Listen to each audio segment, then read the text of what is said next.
একটি দিনও কল্পনা করা যায় না। কিংবা এমন মানুষ খুঁজে পাওয়া মুশকিল হবে যিনি এ জীবনে চায়ের সংস্পর্শে আসেননি। বাসায়, রাস্তার পাশে টং দোকান, 5 তারকা হোটেল কিংবা রেস্তোরাঁ, কোথায় নেই চায়ের উপস্থিতি। দিনের শুরু থেকে রাতের শেষ অবধি সময়ের নানান মুহূর্তে চার আবেদন দিনে দিনে বাড়ছেই।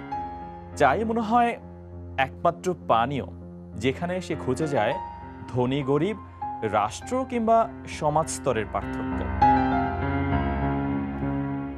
চায়ের কাপে ঝড় ওঠে দেশ বিদেশের নানান ইস্যুতে। চায়ের টেবিলে ঘটে যায় রাজনীতির পট পরিবর্তনের রূপরেখাও।